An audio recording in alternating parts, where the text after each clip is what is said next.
तो चुनाव आयोग की वोटर लिस्ट रिवीजन अभियान के खिलाफ पटना से दिल्ली तक विपक्षी दलों ने आर पार की जंग छेड़ रखी है। बिहार विधानसभा के भीतर और बाहर महागठबंधन के विधायकों ने एसआईआर को संविधान की हत्या बताते हुए इस पर चर्चा की मांग की, जमकर हंगामा किया। उधर तेजस्वी एक सवाल के जवाब में चुनाव के बहिष्कार की हद तक जाने का भी इशारा कर चुके हैं। इधर आते हैं दिल्ली, जहां संसद के भीतर और बाहर इंडिया गठबंधन ने शक्ति प्रदर्शन किया। वोटर वेरिफिकेशन यानी एसआईआर को चुनाव की चोरी का फंडा बताया। अब ऐसे में सवाल ये कि वोटर लिस्ट रिवीजन पर संसद से सड़क तक घमासान, क्या निकलेगा कोई समाधान? आज इसी मुद्दे पर हम चर्चा करेंगे, जिसके लिए मेरे साथ मेरे वरिष्ठ सहयोगी हैं, राजनीतिक मेहमान भी चर्चा के लिए जुड़ गए हैं। शुरुआत करते हैं कुछ बयानों के साथ, सुनिए। की बात नहीं है। महाराष्ट्र में इन्होंने चीटिंग की, हमने कहा कि वीडियोग्राफी दिखा दीजिए, वीडियोग्राफी का कानून बदल दिया। कर्नाटक में हमने रिसर्च की है थोड़ी, कर्नाटक में हमने भयंकर चोरी पकड़ी है। मैं ब्लैक एंड व्हाइट में आपको दिखाऊंगा, इलेक्शन कमीशन को दिखाऊंगा। और अब इन्होंने क्या किया है कि अब हम बिहार का पूरा सिस्टम नए तरीके से करेंगे, वोटर डिलीट करेंगे और नए तरीके से वोटर लिस्ट।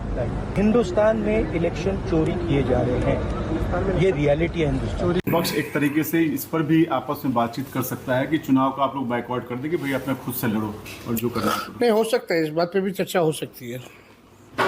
वो हम लोग देखेंगे कि जनता क्या चाहती है और सब लोगों का क्या राय है। जब आप बेईमानी से सब कुछ आप तैयार कर रखे कि उसको इतना सीट देना, उसको इतना सीट देना है, तो चुनाव ही मत करो। बीजेपी नकारात्मक लोगों के एक समूह है, आस्था सकारात्मक है, आस्था जोड़ती है। हर जोड़ने वाली चीज से भारतीय जनता पार्टी चिढ़ती है। इलेक्शन कमीशन का काम ये नहीं है कि फर्जी वोट डलवाएं, जो वोटर है उसका वोट काटा जाए। इलेक्शन कमीशन वोट को बढ़ाए। जो बिहार में हो रहा है वो कल को यूपी में होगा। और बीजेपी के पास मशीन है कोई, जो वो हर बूथ पे पहुंचाते हैं कि अगर आप पे आधार नहीं है, अगर वोटर आईडी कार्ड नहीं है, तो पता नहीं कौन सी मशीन उनके पास है कि तुरंत वोटर आईडी कार्ड बना लेते हैं। तो मैं चाहता हूं कि इसकी जांच हो कि ये कौन सी मशीन है, ये विपक्ष को भी दी जाए। चुनाव आयोग जो है ना, उसको कोई क्या कहते हैं, व्यवहारिक ज्ञान नहीं है। वो बिहार का न इतिहास जानता है, न भूगोल जानता है, कुछ जानता ही नहीं है।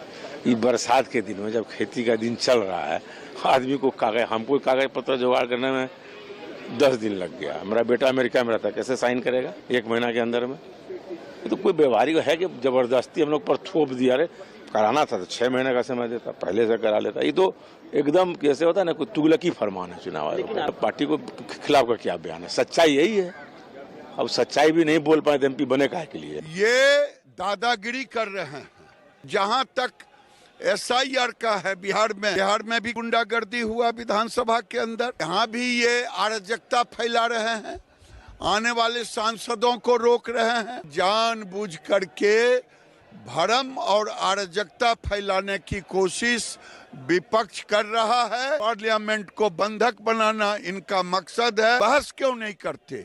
बहस के लिए जब सरकार तैयार है, जिस विषय पर बहस हो। ये प्रक्रिया कोई पहली बार नहीं की जा रही है, देश में इससे पहले भी 4 बार हो गई और चारों बार इसी तरीके से की गई है। कोई नई चीज को हमारी सरकार ने, ये चुनाव आयोग ने इस बार जोड़ने का कार्य नहीं किया है। इस बार सिर्फ एक बदलाव जो किया गया है वो इतना कि टेक्नोलॉजी को जोड़ा गया। इससे पहले फिजिकली डॉक्यूमेंटेशन आपको प्रोवाइड करने पड़ते थे, अब आप ऑनलाइन कर सकते हैं। तो विपक्ष सिर्फ और सिर्फ इसका राजनीतिकीकरण करके डराने का काम कर रहा है, जो ये हमेशा करते हैं। लोकसभा में भी डराया।